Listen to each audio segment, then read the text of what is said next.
Mamman was executed on the 5th day of March 1986. When he was to be executed, Mamman requested that his wristwatch and wedding ring be handed over to his wife Sophia as a constant reminder of his love for her. Completely shattered, Sophia Mamman Vatsa, an Efik woman from Calabar Cross River State, moved her children from Lagos together with her belongings and returned to her husband's home in Kaduna State. She lived in penury and used to travel back to Calabar to get food items for the upkeep of the family. She also engaged in petty trading and farming. Sophia saw the children through schools. Haruna, the first son, graduated from the university and was employed in the government house where he served as protocol officer. Fatima studied medicine in London, while Jibril studied law. Aisha, the last born, is a US-based pilot. At the time of Mamman's trial and execution, General Domkat Bali was the defense minister, and it was his responsibility to constitute the special military tribunal for the trial. It was also his responsibility to announce the execution of Vatsa and others to the world.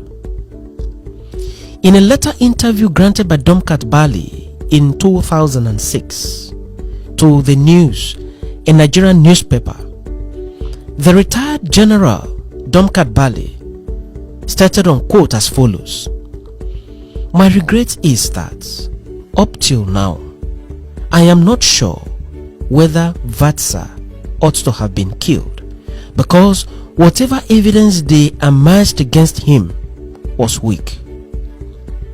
But my only regret is that I could not say don't do it. I am not so sure whether we were right to have killed Mamman Vatsa." The said interview was published in the 22nd May edition 2006 of the said newspaper. Sophia, who had always maintained that her husband did not plot any coup against Babangida, was highly elated when she read the interview granted by Domkat Bali. She however lamented that her husband's body was never released to her for funeral and closure. She wrote letters to then President Olusegun Obasanjo to open an investigation into the killing of her husband and to also prosecute Ibrahim Babangida. None of these was done by the Obasanjo administration, and it is not clear if it will ever be done by any other administration. Born in Bida in the then northern region of British Nigeria on 3rd December 1940, Mamman Vatsa was a high-ranking military officer in Nigeria. At the time of his execution, Mamman Vatsa was a major general. He was in the crop of early military cadets trained and commissioned into the officers' cadre for independent Nigeria. Mamman attended Government College Bida from 1957 to 1962, and upon completion of his studies, Mamman proceeded to the Nigerian Military Training College, Kaduna, in December 1962. At that time, the Nigerian Military Training College was yet to be accredited for the commissioning of young military cadets, and it was the practice for the Nigerian government to send young cadets to foreign military schools for completion of their studies. Mamman was sent to the Indian Military Academy, and upon completion of his studies, he was commissioned as second lieutenant in the Nigerian Army.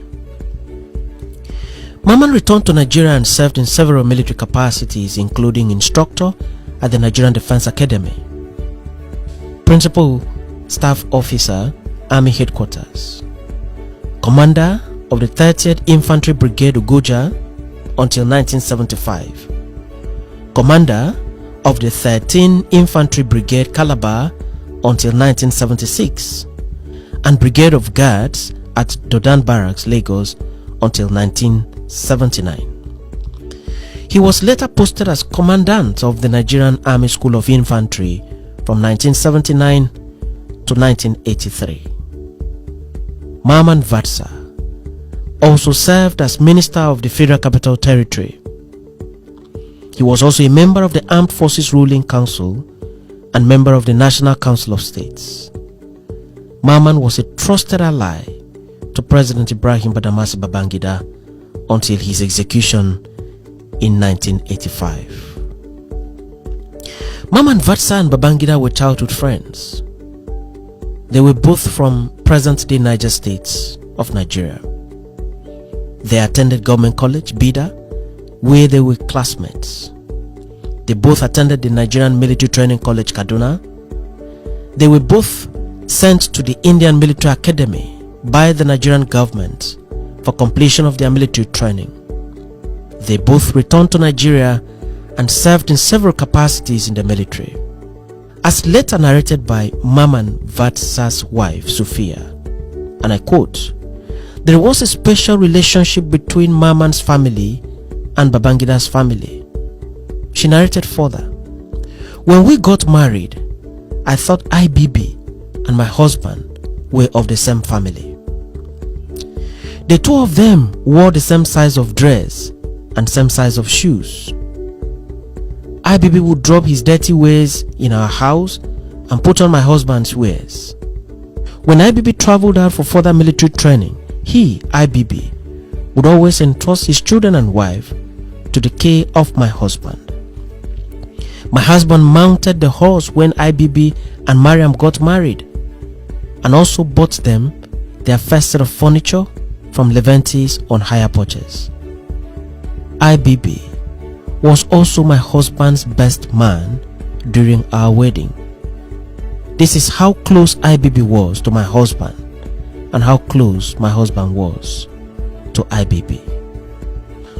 Many years have passed since the execution of Mamman Vatsa, but the story surrounding the arrest, the trial, and the execution of Mamman Vatsa will continue to engage the minds of historians